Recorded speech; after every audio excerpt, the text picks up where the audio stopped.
Hope you all are fine and doing well. Today is your science class and we start lesson number 1, carbon and it's compounds. हम लोग इससे पहले lesson read कर चुके हैं ये। अब इसके आगे नेक्स्ट टॉपिक था इसका इंट्रोडक्शन ऑफ ऑर्गेनिक केमिस्ट्री, इसको स्टार्ट करने जा रहे हैं। आई होप कि आपने इससे पहले का अपना लेसन रीड किया होगा घर में और उसको समझ लिया होगा। इंट्रोडक्शन ऑफ ऑर्गेनिक केमिस्ट्री, दुनिया भर में जितने भी एलिमेंट्स हैं, आपको पहले तो ये पता होनी चाहिए कि जितनी भी चीजें हैं हर चीज के पीछे कहीं ना कहीं साइंस इन्वॉल्व होती है। बिना साइंस के इस दुनिया में कोई काम नहीं होता है। तो जितनी भी चीजें हम देखते हैं अपने आसपास वो सब किसी न किसी सब्सटेंस से मिलके बनी होती है। सब्सटेंस मतलब तत्व से मिलके बनी होती है। तो हम सब्सटेंस को दो मेन कैटेगरी में डिवाइड कर सकते हैं। First is organic substance and inorganic substance. ठीक है, organic substance and inorganic substance. Organic substance कैसे बनते हैं? ऑर्गेनिक सब्सटेंस हमको मिलते हैं प्लांट्स और एनिमल्स से, यानी कि ये नेचुरल है। ठीक है, आप लोग समझिए कि जो सब्सटेंस हमको प्लांट्स और एनिमल्स से मिलते हैं, डेड एंड प्लांट्स और एनिमल्स से मिलते हैं, वो ऑर्गेनिक सब्सटेंस होते हैं। और जो सब्सटेंस हमको रॉक्स यानी कि पहाड़ियों से, अर्थ यानी कि पृथ्वी की सतह से मिलते हैं, वो सारे सब्सटेंस जो हैं इनऑर्गेनिक सब्सटेंस कहलाते हैं। For example sugar, urea, alcohol. All these are the examples of organic substance. And sodium chloride, calcium carbonate, hydrogen chloride are all these the examples of inorganic substance. We can also say the elements. कैसे लिख रहे हैं खाली? Carbon का symbol है, आपको पता है, हमने पढ़ाया है इससे पहले। जिस भी सब्सटेंस में ये कार्बन प्रेजेंट होता है वो ऑर्गेनिक सब्सटेंस होते हैं। ये आपको बस ज्यादा ध्यान रखना है। जिस भी कंपाउंड में, जिस भी सब्सटेंस में कार्बन प्रेजेंट होगा वो आपका ऑर्गेनिक सब्सटेंस कहलाएगा, और जिसमें कार्बन प्रेजेंट नहीं होगा वो आपके इनऑर्गेनिक सब्सटेंस कहलाएंगे। इसी तरह से जो ऑर्गेनिक केमिस्ट्री की बात हो रही है, या हम बात करें केमिस्ट्री की, तो chemistry is a field of branch of science, जिसमें हम केमिकल से रिलेट करके नई नई दवाइयां, नए नए इन्वेंशन और क्रिएट करते हैं। तो जो केमिस्ट्री है वो भी आपकी, अगर हम बात करें यहाँ सब्सटेंस को छोड़ दें, तो आप कह सकते हैं कि जो केमिस्ट्री है वो भी आपकी ऑर्गेनिक एंड इनऑर्गेनिक दो पार्ट्स में डिवाइड होती है। तो आप ये ध्यान रखेंगे कि जो भी आपके ऑर्गेनिक केमिस्ट्री के अंदर आप उन चीजों को पढ़ेंगे जिसमें आपका सब्सटेंस कार्बन इन्वॉल्व होगा, और बिना कार्बन के जैसे कि नाइट्रोजन, क्लोरीन या ब्रोमीन, इस तरह के जो सब्सटेंस इन्वॉल्व होंगे वो सारे आपके इनऑर्गेनिक सब्सटेंस या इनऑर्गेनिक केमिस्ट्री के अंदर आएंगे। Now the next topic is hydrocarbon. जैसा कि आपको इसके नाम से पता चल रहा है, हाइड्रोकार्बन यानी कि ये जो एलिमेंट्स है जिसको हम बात करने जा रहे हैं, ये दो एलिमेंट्स हाइड्रो प्लस कार्बन। इसका मतलब क्या हुआ? यहाँ पे हम बात कर रहे हैं हाइड्रो प्लस कार्बन, और ये जो हाइड्रो है ये क्या है? हाइड्रोजन है। इसका सिंबल आपको पता है क्या होता है? H होता है, और कार्बन का सिंबल क्या होता है? C होता है। यानी कि हम कह सकते हैं कि हाइड्रोकार्बन वो एलिमेंट्स हैं, वो सब्सटेंस हैं जिनमें केवल हाइड्रोजन और कार्बन दो ही एलिमेंट प्रेजेंट होते हैं। ठीक है, आप इसको ध्यान रखिए, नाम से पता चल रहा है hydrocarbon, combination of hydrogen and carbon. Hydrogen का सिंबल H है, कार्बन का सिंबल C है। तो हाइड्रोकार्बन वो सब्सटेंस है जो जिनके अंदर हाइड्रोजन और कार्बन प्रेजेंट होता है। हाइड्रोकार्बन जो है वो आपके टू टाइप्स के हैं।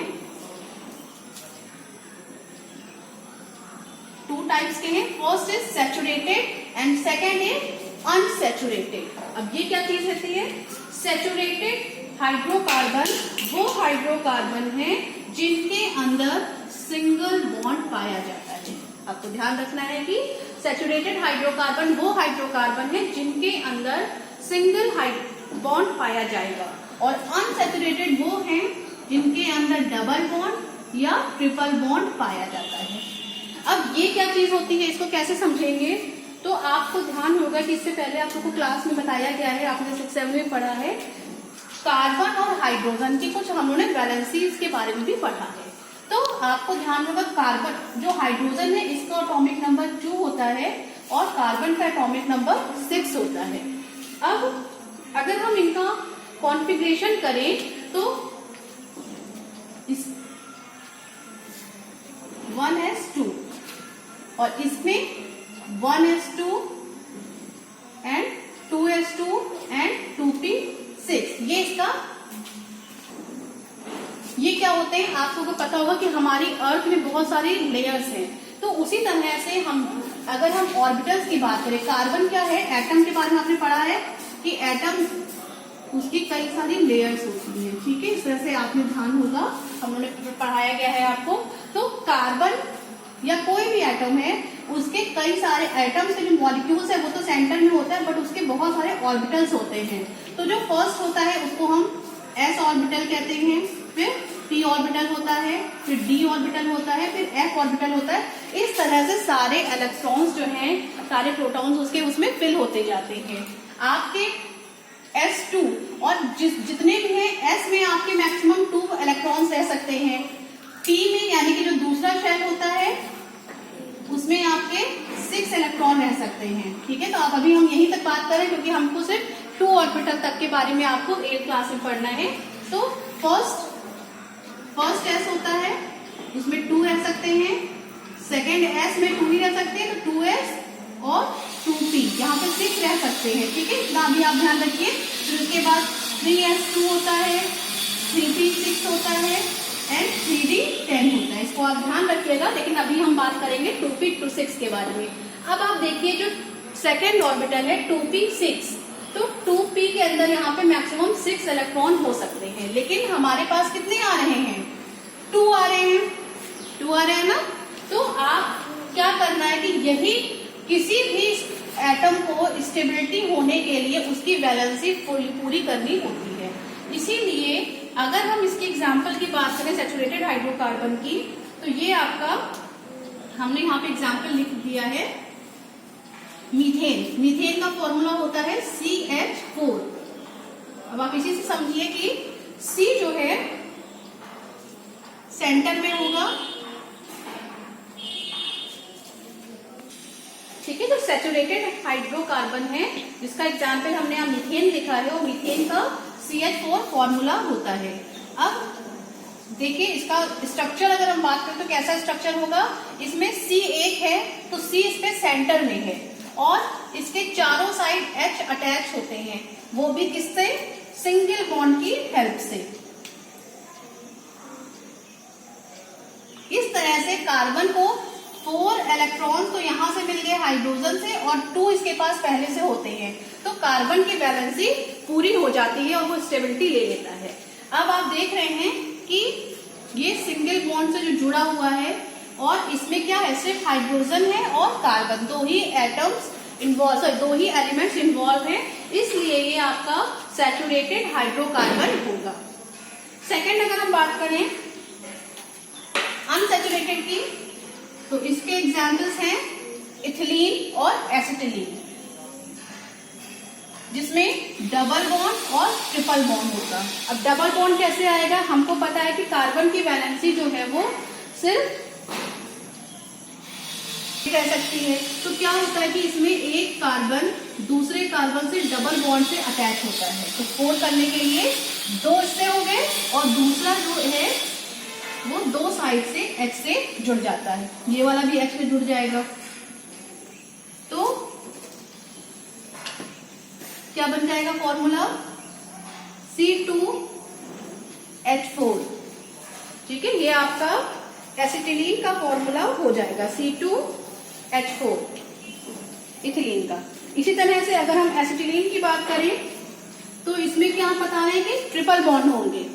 ट्रिपल बॉन्ड के लिए एक कार्बन में ट्रिपल बॉन्ड से एक कार्बन दूसरे कार्बन से ट्रिपल बॉन्ड से अटैच है और एक H जो है वो सिंगल बॉन्ड से इसमें अटैच हो जाएगा। तो कार्बन की वैलेंसी 4 हो गई क्योंकि 3 इसके अटैच हो गए और 1 यहाँ से ले लिया इसने। देखिए 3 इससे ले लिए और 1 इससे ले लिया, तो 4 इस कार्बन के भी हो गए और इस कार्बन के पास भी 1 2 3 यहाँ से हो गया और 1 यहाँ से हो गया, तो 4 हो गए। तो इस तरह से इसका फॉर्मूला क्या हो जाएगा, C2H2, ये आपका एसिटिलीन का फॉर्मूला हो जाएगा। और ये कार्बन किससे अटैच है, डबल बॉन्ड से और ट्रिपल बॉन्ड से। Next topic is fuel. हम फ्यूल यानी कि ईंधन के बारे में बात करने जा रहे हैं। जो ईंधन है आप सब उसको देखते होंगे, बहुत अच्छे से उसके बारे में जानते भी होंगे। तो जो फ्यूल होता है वो हमको उसकी जो स्टेट्स हैं वो 3 स्टेट्स में पाया जाता है।